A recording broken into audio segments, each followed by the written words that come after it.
All right. Well, hello and welcome to Flaggerdoot Chasing. I'm Scott, and with us is Chris. Hey, Chris. Hey Scott, how's it going? It's going good. Great. Well, let's get at it today. We got a really interesting topic. And the topic we're going to delve into is whether or not Team Agile or Scaled Team Agile positively impacts an enterprise's financial results. My take on it, sometimes it depends. Scott, your thoughts? Yeah, I think I'm the same way. It depends. It can, um, but again, it can also make the problem worse. And I think we need to remember with Team Agile and Scaled Team Agile, we're talking about a team or a group of similar teams. And what Chris and I are going to be focusing on today is really the end-to-end process, and that's the key difference. That's right. So do you have any content we can share with everyone? We can go through some of our findings and our observations from work that we've done with clients in the past. That's a good idea. Are you seeing that, Chris? I am. So what are we looking at here, Scott?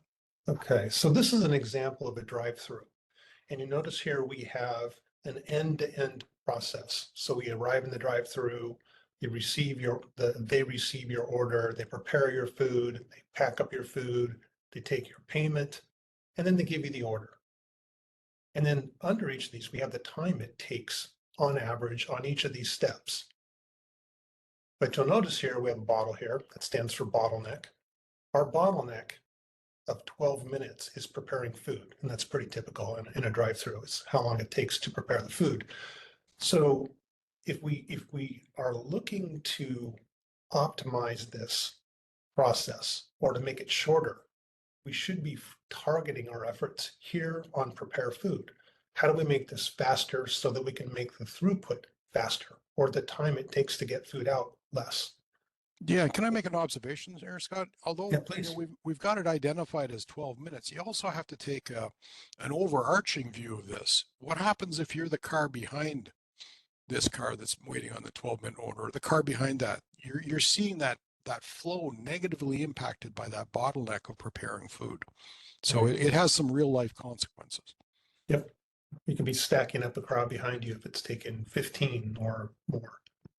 So what we're going to try to do is we're going to try to optimize this flow, and we're going to go ahead and do some order optimization right here. And we're going to put that order optimization on the receive order. So we're going to make receive order faster. So this is why the end-to-end process and considering it is so important, because if you put automation here and you make receive order maybe 2 minutes or 1 minute because you've done this automation, the only thing you're succeeding in doing is making a pile of work in front of prepare food, which ends up making this longer and longer in the process. Yeah. So optimizing in the incorrect place, which can happen with team and scale team agile, doesn't always lead to better outcomes. And another way to look at it is you've spent money on that order automation, and it didn't buy you anything. All Yeah, it did was, probably bigger piles of food that are just not waiting to be delivered and paid for.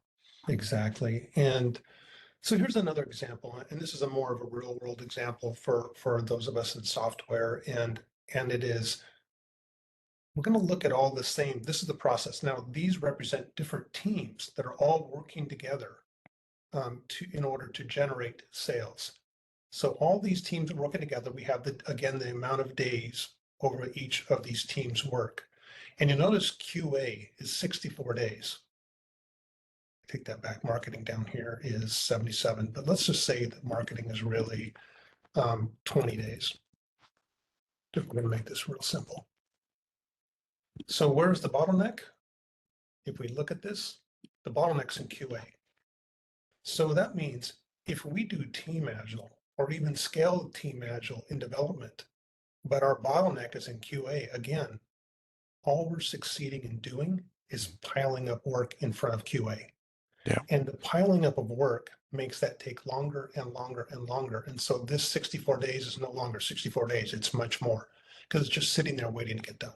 Yeah, you're getting to the stoplight or the stop sign that much faster, but that's not helping you get into your destination. Yeah. So what did we learn?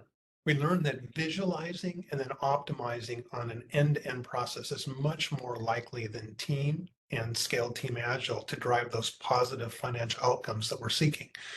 And that's because it targets those bottlenecks that are really important to handle first. And it works on those bottlenecks. I mean, the idea is to keep on working on that bottleneck until it's no longer a bottleneck, and then going to find the next bottleneck. That's Any right. comment, Chris? Yeah, we got to focus on what the most important thing is within that flow. And in this case, it's that bottleneck. Once we knock that down, we take another look at where those numbers are suggesting that the flow is disrupted, and then just attack them too. Exactly. And another huge benefit of looking at it from end to end is this idea of you're now forcing collaboration on the end-to-end process. You're not just forcing collaboration, or you're not just encouraging collaboration within a set of teams.